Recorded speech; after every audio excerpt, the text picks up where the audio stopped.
आज आपण भारताचं संविधान पारायण पुष्प 201 दिनांक 25 फेब्रुवारी 2022 रोजी घेत आहोत. यामध्ये आपण आतापर्यंत 17 भाग संपवलेले आहेत. त्यामध्ये 17व्या भागामध्ये आपण भाषेसंबंधीचे विविध पैलू, संघराज्याची भूमिका, स्थानिक राज्याची भूमिका या सर्वांबद्दल सविस्तर विवेचन केलं. आपण या भागावर आलेले प्रश्नोत्तर 3 पुष्पामध्ये घेतले. तीनही पुष्प आपली प्रश्नोत्तराच्या कामी आली आणि 200वा पुष्पाचा सोहळा आपण जो काल दिनांक 24 फेब्रुवारी 2022 रोजी संपन्न केला.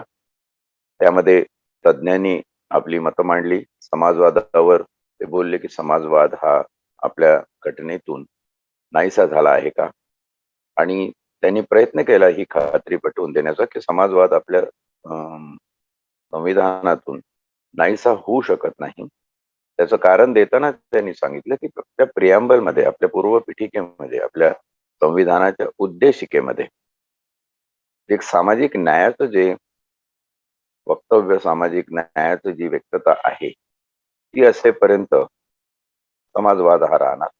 थोडक्यात त्यांनी वर्णन केल्याप्रमाणे समाजवाद काय, तर समाज आणि समाजाची रचना ही प्रमाण मानून केलेली समतेची परिभाषा. दुसरा शब्द समता, ज्याच्यावरून समाजवाद निर्माण झाला. समता ही कशासाठी, तर समाजातल्या विभिन्न लोकांमध्ये जी विषमता आहे त्या विषमतेला दूर करण्यासाठी समता, आणि हे दूर करण्याची प्रक्रिया म्हणजे समाजवाद, असं त्यांनी त्याचं वर्णन केलं. आणि समाजवाद हा पाहिजेच. जी लोक म्हणतात की समाजवाद संपलेला आहे ते बहुतेक कम्युनलिझम म्हणजे साम्यवाद किंवा मार्क्सवाद या हिशोबाने कम्युनिस्ट या चळवळीप्रमाणे त्याचा विचार करतात. पण कम्युनिटी आणि कम्युनिस्ट आणि कॉमनलिझम याच्यामधला फरक लक्षात घेतला तर समता हे तत्व अमूलाग्र वेगळं आहे, निराळा आहे. आणि समाजवाद हा जो कार्ल मार्क्सला अपेक्षित होता तो साम्यवाद नसून खऱ्या अर्थाने समाजाच्या विविध विषमता धारण केलेल्या घटकांना समतेच्या एका पातळीवर आणण्याचा अर्थ समाजवाद, असा त्यांनी त्याच्यामध्ये उल्लेख करून आपण एक तज्ज्ञ म्हणून त्यांचं मत जाणून घेण्याचा प्रयत्न केला. त्याचप्रमाणे 200 पुष्प हे आपले सलग झाले. तो सोहळा काल आपण फार आनंदाने, मोठ्या उत्स्फूर्ततेने सहभागी केला. त्याच्यामध्ये प्राध्यापकगण, विद्यार्थीगण यांनीही आपल्या प्रतिक्रिया नोंदवल्या व एकंदर संविधानाच्या पारायणामधून संविधानाबद्दल जी काही एक विश्लेषक आणि इनोव्हेटिव्ह, केवळ अनालिटिकल नव्हे, केवळ विश्लेषण करणारी नव्हे, तर नवनिर्माण दृष्टी, हे संविधान नेमकं कशावर भाष्य करतं, जो पाया आहे तो पाया नेमका कुठे विसरला जातोय, आणि जर असं चित्र आहे की संविधानातला पायाच हा मुळे कुठे दिसत नाही, तर आपल्याला तो पुनर्प्रस्थापित करता येऊ शकतो का, त्याबाबतच्या काही घटनात्मक दुरुस्त्या, त्याबाबतच्या तरतुदी तसं प्रावधान संविधानामध्ये कुठं उपलब्ध आहे का, याबद्दलच्या विचारांना चालना देणार हे एक भाष्यक्रम आहे. त्याला मी पारायण हा शब्द एक अर्थ म्हणून लावला, जेणेकरून जे क्लिष्ट आहे, जे समजायला कठीण आहे, त्याला जास्तीत जास्त सोप्या शब्दात करून आपण कसं समजून घेऊ शकतो याचा हा एक प्रयत्न आहे. समजून देणे एक वेगळी गोष्ट आहे आणि समजून घेणे हा वेगळा प्रकार आहे. समजून घेणे हा मूळ आणि खरं महत्वाचा प्रकार आहे. टीचिंग आणि लर्निंग मध्ये learning is important more than teaching. टीचिंगचा अर्थ तेव्हाच प्रतीत होईल जेव्हा लर्निंग होईल, आणि लर्निंग होत नसेल तोपर्यंत टीचिंग होणार नाही. म्हणून आपण याच्यामध्ये प्रश्नोत्तर जी आहे, कारण जे प्रश्न श्रोत्यांच्या मनामध्ये निर्माण होतात, जे हे संविधान बघतात किंवा जे संविधाना आधीपासून अभ्यास करणारे लोक आहेत, मग त्याच्यामध्ये स्पर्धा परीक्षेला अपियर होणारे विद्यार्थी असो, मान्यवर प्राध्यापक गण असो, कायद्याची प्रॅक्टिस करणारे वकील तज्ज्ञ गण असो, किंवा इतरही प्रांतातले जे बुद्धिजीवी आहेत, जे आज संविधानाचा विचार या दृष्टीने करतात आणि खऱ्या अर्थाने समाज स्थिती बघता संविधानाचा विचार करण्याची ही योग्य वेळ आहे.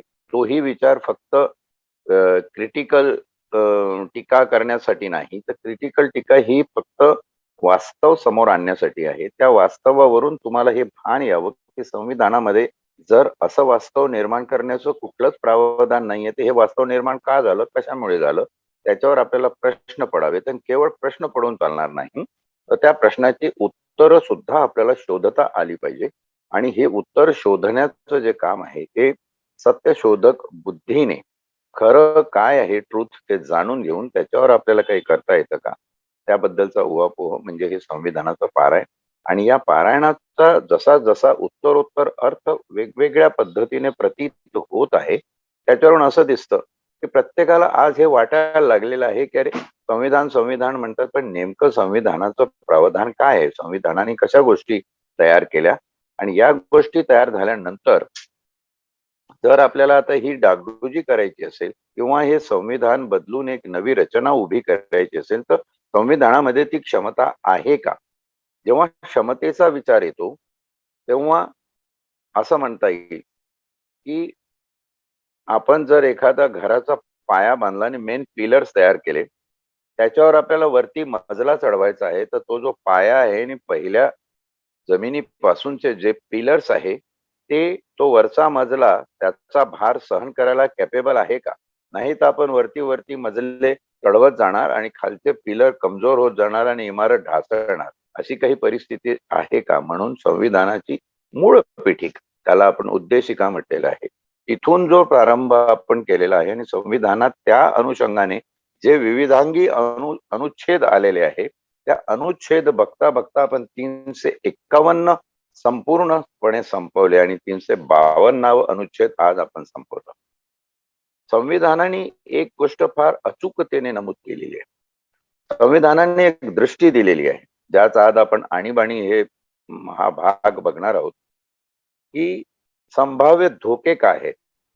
लोकशाही, संविधानिक पद्धतीची लोकशाही जर नष्ट व्हायची असेल, तर कशा प्रकारे सामाजिक तत्व समाजवादाचाच फायदा घेऊन भांडवलशाहीकडे जेव्हा झुकतात, डेमोक्रेसीची कॉर्पोरेटक्रसी होते, हा संविधानाच्या लोकशाही मूल्यांना असलेला आर्थिक दृष्टिकोनातून धोका आहे.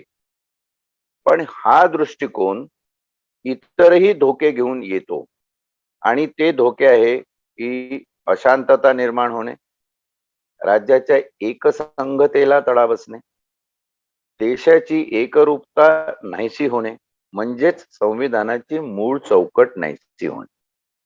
एका वाक्यात समअप करायचं झालं तर आणीबाणी या शब्दाची उत्पत्ती संविधानाच्या मूळ चौकटीला तडा बसू नये, संविधानिक लोकशाहीची तत्व ही नष्ट होऊ नये, त्यासाठी आपण आणीबाणी शस्त्र वापरायचं आहे. पण आणीबाणी जसं घटनाकारांनी त्यांच्या शेवटच्या भाषणामध्ये डॉक्टर बाबासाहेब आंबेडकरांनी ही घटना लागू करण्यापूर्वीच जे त्यांचं शेवटचं भाषण, इंटरनेटवर हे 6 पेजेसचं भाषण उपलब्ध आहे, ते भाषण केलं. त्याच्यामध्ये त्यांनी म्हणालं की आणीबाणी आणि 352 जे अनुच्छेद आहे हे अपवादात्मक परिस्थितीमध्ये लावायचं आहे. आता एखादं शस्त्र हे तुम्हाला रक्षणासाठी दिलेलं असेल आणि तेच शस्त्र तुम्ही कुणाचा खून करण्यासाठी वापरत असाल, कुणाची हत्या करण्यासाठी वापरत असाल, तर त्यात शस्त्राचा दोष नाहीये. शस्त्राच्या मागे जो हात आहे आणि त्या हाताला चालना देणारी जी तुमची वैचारिक शक्ती, बौद्धिक शक्ती आहे, ती मुख्यतः कारणीभूत आहे. आणि ती बौद्धिक वैचारिक शक्ती जर कलुषित झाली असेल, ती दुष्ट प्रवृत्तीने व्याप्त झाली असेल, तर अशा वेळी आपल्याला त्या हाताकडून चुकीच्या पद्धतीने शस्त्र चालवण्याचे आदेश मिळून तसाही शस्त्राचा वापर केला जाऊ शकतो. 352 article is exception to the rule that should not be rule.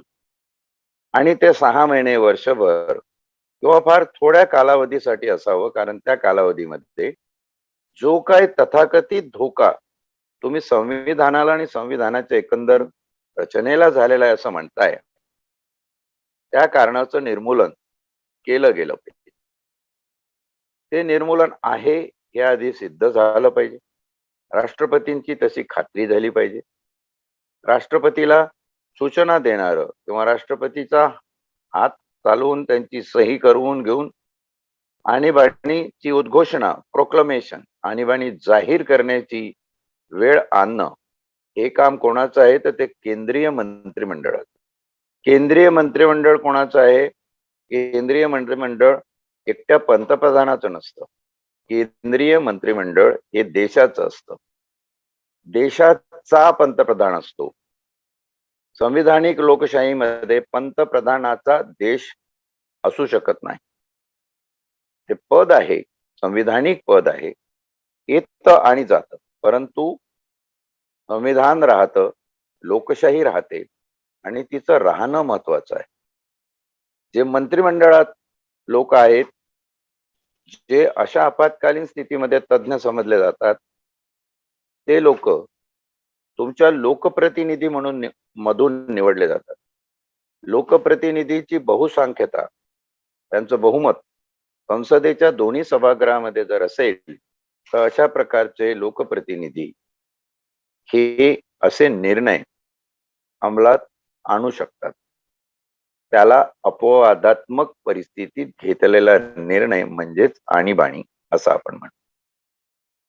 म्हणजे 17 भाग आपण या संविधानाचे जे बघितले, ती अधिनियमित, नियमन केलेली, कायदे निर्माण केलेली, कायद्याचं प्रतिपालन करण्यासाठी नियम निर्माण केलेले, त्या नियमांची अंमलबजावणी करण्यासाठी प्रक्रिया, प्रोसिजर निर्माण केलेली, याबाबतचे 17 भाग आपण बघितले.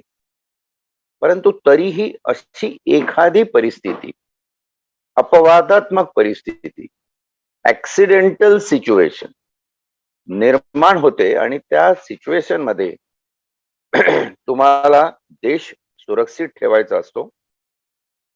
मग ती अंतर्गत असुरक्षा असो की बाह्य असुरक्षा, बाह्य आक्रमण असो की अंतर्गत अशांततेची काही बंडाळी असो, याच्यातून देश हा सुरक्षित निभावून पुढे जात राहिला पाहिजे. त्याचं संविधानिक लोकशाही हे जे कॅरेक्टर आहे ते जसंच्या तसं राहिलं पाहिजे. ती प्रवृत्ती नष्ट होता कामा नये. आणि म्हणून त्यासाठी काही विशिष्ट कालावधीसाठी आणीबाणी लावली जाऊ शकते. तिची कारणं नेमकी काय असतात, ती कारणं कशी लॉजिकली निर्धारित करायची असतात, हे निर्धारण करण्याचं काम कोण करतं, तर बहुतांशी हे काम आपल्या गुप्तचर यंत्रणा करत असतात. गुप्तचर यंत्रणा हा असा एक महत्वाचा अंतरात्मा आहे कुठल्याही देशाचा. आज भारताचीच आयबी नाही तर रशियन केजीबी, अमेरिकेची CIA, इस्रायलची मोसाद, पाकिस्तानची ISI इत्यादी संघटनांची आपण जी नावं बघतो, तर या संघटना खऱ्या अर्थाने देश चालवत असतात. आज रशिया आणि युक्रेनचं युद्ध आपण काल दिवसभर टीव्हीवर बघितलं, चर्चेमध्ये होतं. अनेक लोक याच्याबद्दल चर्चा करताना आपल्याला दिसले. ही चर्चा 2-3 स्वरूपाची होती की तसाही आम्ही नोटाबंदी ते लॉकडाऊन या काळामध्ये महागाईने होरपळून निघालेलो आहे. अनेक प्रांतात, अनेक क्षेत्रात महागाई या युद्धामुळे वाढणार आहे म्हणून एक चर्चा होती. दुसरं, तेलाचे भाव, सोन्याचे भाव, इतर जीवनावश्यक वस्तूचे भाव वाढले तर आपण याच्यामध्ये कसा तग धरायचा, याच्याबद्दलची आर्थिक धोरणं आपल्याला निर्माण केली पाहिजे, त्याबद्दलची चर्चा होती.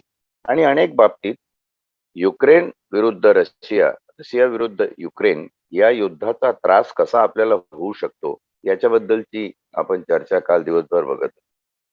या चर्चेवरून एक गोष्ट याच्यामध्ये महत्वाची आहे की जेव्हा रशियाचा हमला युक्रेनवर झाला आणि त्या हमल्यानंतर युक्रेनच्या राष्ट्राध्यक्षाने मार्शल लॉ जारी केला. मार्शल लॉ हे आणीबाणीचं दुसरं स्वरूप आहे. त्यांच्या संविधानामध्ये किंवा त्यांच्या कॉन्स्टिट्युशनल फ्रेम मध्ये त्याला मार्शल लॉ म्हटलेला आहे. मार्शल लॉ जेव्हा देशामध्ये लागतो तेव्हा संपूर्ण देशाचा कारभार हा सैन्याच्या हवाली केला जातो. अशा प्रकारची ही आणीबाणी सदृश्य परिस्थिती आज आपण युक्रेनमध्ये बघतोय. आणि ही परिस्थिती का निर्माण झाली त्याचा विचार जर आपण केला तर मागच्या साधारण 6 वर्षामध्ये याच्यावरून आपण भारताचा विचार करणार आहोत. हे लक्षात घ्या. भारतामध्ये आणीबाणी ही 1975 साली जी लागली त्या आणीबाणीची पूर्वपीठिका काय होती याच्यावर अनेक प्रश्न विचारले जातात. केवळ एका व्यक्तीला आणि केवळ एका पक्षाला इथे हुकुमशाही आणायची होती आणि त्याच्यावर मुळे आणीबाणी लागलेली आहे असं सरसकट बोलणं एखाद्या वेळी वावदुकीसाठी ठीक असेल आणि त्यातल्या त्यात राजकीय अंतर्गत वावदुकीमध्ये असा विषय आपल्याला वादातीत म्हणून चर्चा करता येईल.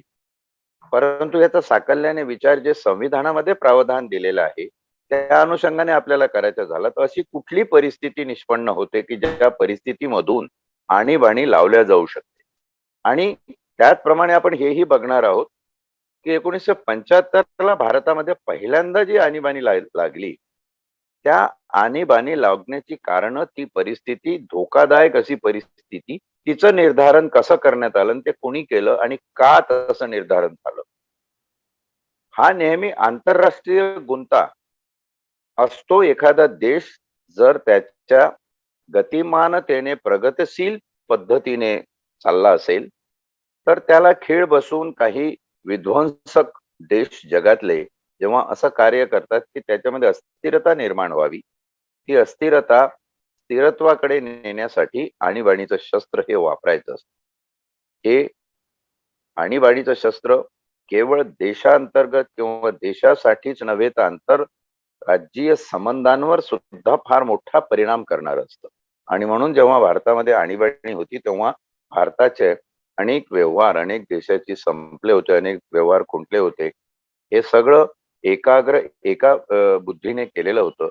आणि आणीबाणी लागण्याचं मुख्य प्रवर्तन एकच होतं की राज्यांना जे अधिकार आहे ते सगळे केंद्राच्या ठिकाणी निहित होतात. अंतर्गत सुरक्षा याला फार मोठं महत्व दिलं जातं. आणि जे कायदे प्रचलित आहे ज्याला आपण लोकशाही कायदे म्हणतो, डेमोक्रेटिक लॉज म्हणतो, त्याची चौकट नसतं होऊन तिथं सैनिकी कायदे किंवा मार्शल लॉ आणला जातो. त्या पद्धतीने काही नवीन कायदे सुद्धा निर्माण केले जातात. मिसा नावाचा एक कायदा त्या काळात होता, तुम्हाला आठवत असेल तर, maintenance of internal security act, ज्याचा नंतर ताडा झाला, नंतर आता मोक्का कायद्यामध्ये त्याचं रूपांतर झालेलं आहे. हा सगळा प्रवास आपण एका आणीबाणी शब्दाच्या स्तंभाभोवती गुंफून नेमकं आणीबाणीचं प्रावधान, तिची तरतूद आणि त्याबद्दलचा अभ्यास करणार आहोत. कारण आपण या दृष्टीने जर आणीबाणी या शब्दाकडे बघितलं नाही तर आपण अर्धवट काहीतरी अभ्यास करू. तुम्ही एकंदर बघितलं असेल यशवंत जेव्हा वाचत होता 352 अनुच्छेद तेव्हा 352 अनुच्छेद एक कुठल्या प्रकारे लागलं जाऊ शकतं प्रक्रियात्मक आढावा संविधानामध्ये दिलेला आहे. एक तांत्रिक विवेचन होईल त्याच्यावर की हा एक ठराव लेखी कळवायचा, मग तो लेखी ठराव राष्ट्रपतीकडे जाईल, राष्ट्रपती तो आणून एका सभागृहात मग दुसऱ्या सभागृहात मग तिथून त्याला मान्यता, हे सगळे प्रघात याच्यामध्ये दिलेले आहे. म्हणजे हे तांत्रिक विवेचन होईल. पण त्या पाठीमागचं जे खरं विवेचन पारायण या शब्दाला अनुलक्षून आपल्याला अपेक्षित आहे ते आपण चर्चा करत पुढे जाऊया. म्हणजे आपल्याला खरं चित्र आपल्या डोळ्यासमोर निर्माण होईल. युक्रेनचं उदाहरण, रशियाचं उदाहरण आपण जर बघितलं तर तशी परिस्थिती भारतामध्ये त्यावेळी होती का किंवा आज आहे का किंवा उद्या तशी परिस्थिती निर्माण होऊ शकते का? अर्थात याच्यावर प्रश्न निर्माण होतील, प्रश्न खूप विचारले जातील. पण ही आधीची पूर्वपीठिका एवढ्यासाठी मला एक्सप्लेन करून सांगावीशी वाटते की रशिया नी जो अटॅक युक्रेनवर केलाय त्याची एक भूमिका लक्षात घ्या. त्या भूमिकेनुसार जेव्हा सोव्हिएत युनियन USSR तुटलं आणि बाल्कन स्टेट ज्याला युगोस्लावियन कंट्री असं म्हणतात, सुदैवाने मला कोसोवो या एका अशाच युगोस्लावियन बाल्कन कंट्रीमध्ये जी अशांतता पेटली होती तिथे युनो तर्फे 1 वर्ष आंतरराष्ट्रीय पोलीस अधिकारी म्हणून काम करण्याची संधी मिळाली होती. म्हणून तिथल्या काही गोष्टी फार जवळून त्या काळी बघण्यात आल्या. 2002 साल 2001 ते 2002 हे ते साल होतं. जेव्हा रशिया तुटला आणि त्याचे वेगवेगळे खंड, वेगवेगळे देश निर्माण झाले. USSR तुटलं. USSR तुटण्याची खरी प्रक्रिया काय होती, तर त्याला लोकशाही प्रक्रिया आहे, डेमोक्रॅटिक प्रक्रिया आहे असं त्यावेळी म्हटलं गेलं होतं. ती डेमोक्रॅटिक प्रक्रिया कम्युनिझम, मार्क्सवादाने निर्माण केलेला रशिया तोडला अशा प्रकारची हाकाटी आपण सगळीकडे ऐकत होतो. आणि त्यावेळी रशियामध्ये जाण्याचं जे युगोस्लावियन टिटोचं सरकार होतं त्यांनी जो एक चंग बांधला होता की we create a good country, good powerful country. आणि म्हणून रशिया निर्माण झालं, पण रशिया तुटलं गोर्बाचोव यांच्या कालावधीमध्ये आणि त्याचे वेगवेगळे देश निर्माण झाले. त्याच्यातून निर्माण झालेला एक प्रबल देश म्हणजे युक्रेन. थोडक्यात सांगायचं तर युक्रेनच्या सरहद्दीमध्ये जो काही युक्रेनची हद्द होती त्या हद्दीमध्ये 2 असे प्रांत आहेत की त्या प्रांतामध्ये युक्रेनीज नाही तर रशियन भाषा बोलणारे लोक आहेत. आणि ते रशियन वंशाचे लोक आहेत, ते आमचे लोक आहेत. म्हणून हे जे 2 प्रांत आहे, जसे इतर 7-8 देश निर्माण झाले, बोस्निया असेल, हर्जेगोविना असेल, कोसोवो असेल, या सगळ्या देशांबरोबर या 2 प्रांताचे सुद्धा छोटे छोटे देश निर्माण व्हावे, त्यांनी युक्रेनच्या अधिपत्याखाली राहू नये अशा बद्दलची धारणा रशियाची फार पूर्वीपासून होती. आणि ही धारणा असताना युक्रेनचा याला विरोध होता. परंतु त्या लोकांच्या भाषिक आणि प्रांतिक, भौगोलिक, सांस्कृतिक सगळ्या गरजा पुरवणारं त्यावेळेचं युक्रेनचं सरकार आणि नंतर आता 5 वर्षापूर्वी आलेलं युक्रेन मधलं नवीन सरकार निवडणुकीने निर्माण झालं ते त्यांच्या धोरणांमध्ये जो फरक पडला त्यामुळं रशिया आणि युक्रेन याच्यामधला वाद वाढत गेला आणि त्या 2 प्रांतांना स्वतंत्र देशाचा दर्जा तुम्ही द्यावा किंबहुना त्यासाठी आम्ही युद्ध करू म्हणून ते 2 प्रांत त्या ठिकाणी भांडायला लागले. युक्रेन बरोबर रशियाच्या साहाय्याने. आणि त्याच्यातून आजचं हे युद्ध रशिया विरुद्ध युक्रेन आपण बघतो आहोत. कुठल्या तरी 2 राष्ट्रांना वेगळी राष्ट्रीयता प्रदान व्हावी त्यासाठी युक्रेनवर रशियाने आणलेला हा जागतिक स्तरावरचा दबाव असं म्हटलं तर वावगं होणार नाही. भारताच्या परिप्रेक्ष्यामध्ये हे उदाहरण लागू पडू शकतं का? तर 75ची आणीबाणी डोळ्यासमोर ठेवून आपल्याला एक वेगळा भाग दिसतो. पण एक काल्पिक उदाहरणासाठी केवळ कल्पकता म्हणून एक उदाहरण असं लक्षात घ्या की ज्यावेळी भारत एक संघ होण्याचं सगळं स्वप्न नेहरू, पटेल, आंबेडकर, गांधी ह्या सगळ्यांनी बघितलं होतं, तेव्हाची एक परिस्थिती लक्षात आणली तर आजची रशिया आणि युक्रेनची परिस्थिती आपल्या लक्षात येईल. उदाहरणासाठी म्हणून 2च प्रांत सांगतो, एक हैदराबाद प्रांत आणि दुसरं जुनागड प्रांत जे युपी मध्ये नंतर विलीन करण्यात आला. आता बहुतांशी उत्तरांचल प्रदेश हा त्याचा भाग आहे. या 2 राज्यांनी असं सांगितलं की आम्ही स्वतंत्र देश म्हणून निर्माण होऊ इच्छितो. तसं तिकडे बांगलादेशची निर्मिती ही फार नंतरची गोष्ट झाली. त्या निर्मितीचाही परिणाम 1975च्या आणीबाणीवर आहे. हाही आपण आपल्या अभ्यासामध्ये भाग घेऊया. परंतु हे उदाहरण आज युक्रेनच्या संदर्भात काल्पिक उदाहरण म्हणून सांगतो. केवळ उदाहरणावरून ती स्पष्टता यावी त्यासाठी. अशी परिस्थिती भारतात आहे असा त्याचा अर्थ नाही. पण समजा त्यावेळी हैदराबाद आणि जुनागड यांनी ज्या पद्धतीने आम्हाला वेगळं राष्ट्र पाहिजे कारण आम्ही पाकिस्तानचे धार्जिणे, आमची भाषा पाकिस्तानी आहे आणि आम्ही मुस्लिम धर्माचे आहोत, म्हणून त्याच्यासाठी आमची वेगळी राज्य असली पाहिजे. कारण पाहणी ही मुळात हिंदू आणि मुस्लिम या धर्तीवर झाल्यामुळे जर इकडे हिंदुस्थान निर्माण होणार असेल, ज्याला बाबासाहेबांनी अगदी चाणाक्षपणे इंडिया दॅट इज भारत हे नाव देऊन हे सगळं आवरण समावेशकता निर्माण केली होती, असं जर भांडण झालं तर तेव्हा जी कारवाई सरदार पटेलांनी केली त्याला मार्शल कारवाईच म्हणता येईल आणि ते विलीन करून घेतले. आता हे विलीन करून घेतले, त्याच्याबद्दल जर उद्या पाकिस्तान म्हणालं की नाही हे तुम्ही विलीन करून घेतलेल्या बळजबरीने विलीन करून, आजही त्यांची इच्छा आहे की ते सेपरेट राष्ट्र व्हावं आणि भारतावर त्यांनी दबाव आणायला सुरुवात केला.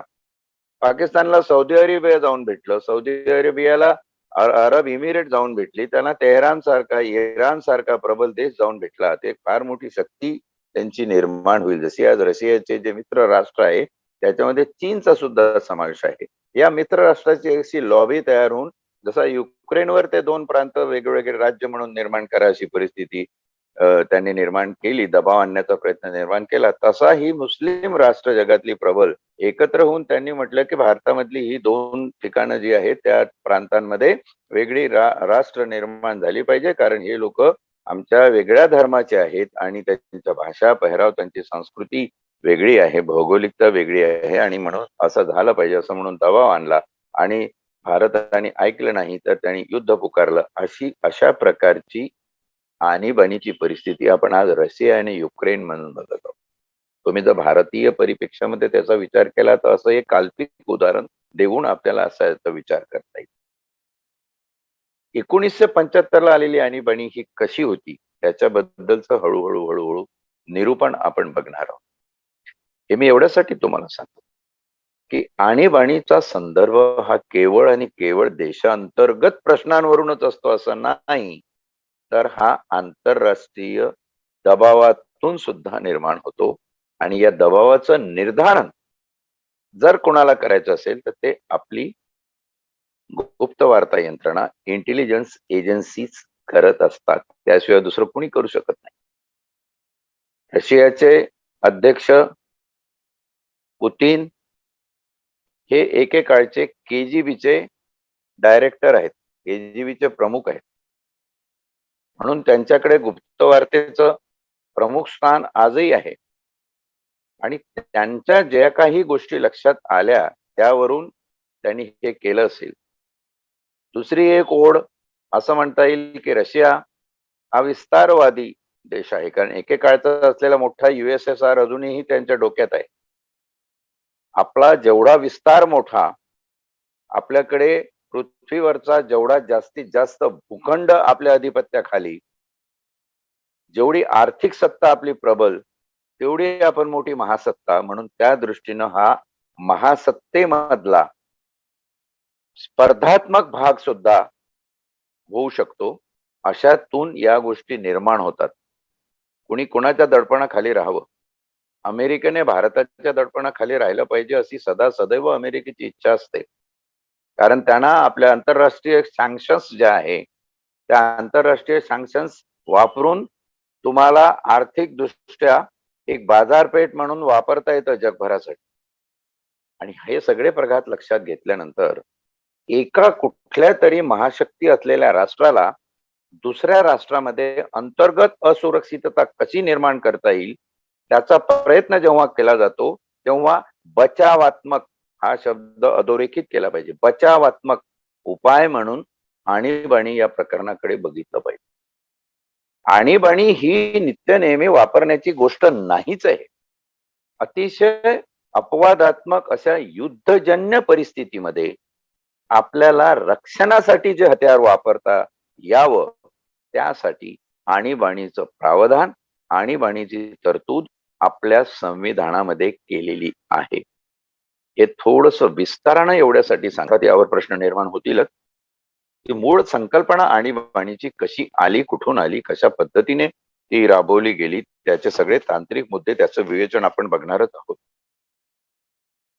परंतु 352 अनुच्छेद जे आहे, म्हणजे 351 अनुच्छेद हे संविधानिक घटनात्मक लोकशाहीवर भाष्य करणारे आणि 352 तुम्हाला आणीबाणी हे अनुच्छेद दिलेले आहे. आपण जेव्हा कोडिफाईड स्ट्रक्चर किंवा कायदेशीर रचना म्हणून संविधानाकडे बघतो, तेव्हा त्या रचनेमध्ये 352व्या अनुच्छेदावर आपल्याला आणीबाणीचा विचार करावा लागतो. कारण एकदा घर बांधलं, घर उभं झालं, बांधून झालं, आता त्याची क्षमता निर्धारित करण्यासाठी जर काही गोष्टी संकट येऊन ते घर कोसळू शकतं का, याची संभावना जर निर्माण झाली असेल, तर त्यासाठी आपल्याला संरक्षक विचार करणं आवश्यक आहे. आणि तो संरक्षक विचार आपल्या संविधानाने भाग 18 पासून सुरू करून त्याचं नाव दिलेलं आहे आणीबाणी संबंधी तरतुदी. अनुच्छेद 352 आणीबाणीची उद्घोषणा, प्रोक्लेमेशन ऑफ इमर्जन्सी. भारताची किंवा त्याच्या राज्य क्षेत्राच्या कोणत्याही भागाची, कुठलंही राज्य असो, भारताची किंवा त्याच्या राज्य क्षेत्राच्या कोणत्याही भागाची सुरक्षितता ज्यामुळे धोक्यात आली आहे, मग ती युद्धामुळे असो, परचक्रामुळे असो. फार महत्वाचा शब्द परचक्र. या परचक्रावर आपण विचार केला पाहिजे. परकीय प्रांतातून चालवण्यात आलेली काही गुप्त खलबत देशाला असुरक्षित करणारी, अस्थिर करणारी म्हणजे परचक्रीय संकट. ती युद्धामुळे असो, परचक्रामुळे असो किंवा सशस्त्र बंडामुळे असो, अशी गंभीर आणीबाणी अस्तित्वात आहे याबाबत जर राष्ट्रपतीची खात्री झाली तर त्याला उद्घोषणेद्वारे, प्रोक्लेमेशन म्हणजे जाहीरनाम्याद्वारे, संपूर्ण भारताच्या किंवा त्याच्या राज्य क्षेत्रापैकी उद्घोषणेमध्ये विनिर्दिष्ट करण्यात येईल अशा भागाच्या बाबतीत अशा आशयाची घोषणा करता येईल. आणीबाणीची घोषणा ही अधिकृतपणे कोणाला करण्याचा अधिकार आहे? तो राष्ट्रपतींना. स्पष्टीकरणामध्ये म्हटलेलं आहे, युद्ध, परचक्र किंवा सशस्त्र बंड यांचा निकटवर्ती धोका असल्याबद्दल राष्ट्रपतीची खात्री झाली तर भारताची किंवा त्याच्या राज्य क्षेत्राच्या कोणत्याही भागाची सुरक्षितता युद्धामुळे किंवा परचक्रामुळे किंवा सशस्त्र बंडामुळे धोक्यात आली तर असे घोषित करणारी आणीबाणीची उद्घोषणा ते युद्ध अथवा असे कोणतेही परचक्र किंवा बंड प्रत्यक्षात घडण्यापूर्वी करता येईल. प्रत्यक्षात घडण्यापूर्वी म्हणजे काय? गुप्त वार्तेच्या आधारे. असा धोका आहे, असा धोका होऊ शकतो, असं परचक्र आणि युद्ध किंवा सशस्त्र बंडाळी, सशस्त्र बंडामुळे. सशस्त्र बंड हा शब्द 1978 ला अंतर्गत अशांतता या शब्दाविषयी वापरण्यात आलेला आहे. 1978 पूर्वी जेव्हा 1975 ला आणीबाणी लागली तेव्हा या ठिकाणी अंतर्गत अशांतता असा शब्द होता. तो अंतर्गत अशांतता शब्द काढून सशस्त्र बंडामुळे हा शब्द वापरलेला. सशस्त्र बंडा म्हणजे आर्म रिव्हॉल्युशन, आर्म रिव्हॉल्युशन. आणि म्हणून आपण UAPA कायदा तो त्याच्यानंतर निर्माण झालाय, त्याचाही आपण सायमल्टेनियसली विचार करत राहिलो. टाळा मोक्का म्हणजे त्या ठिकाणी जेव्हा आपल्यावर 93 चे हमले बघा, त्याच्या आधीचे बॉम्बस्फोट बघा, त्याच्यामध्ये सशस्त्र बंड हे आपल्याच लोकांकडून आपल्या विरुद्ध करून घेतलेलं आपल्याला चित्र दिसतं.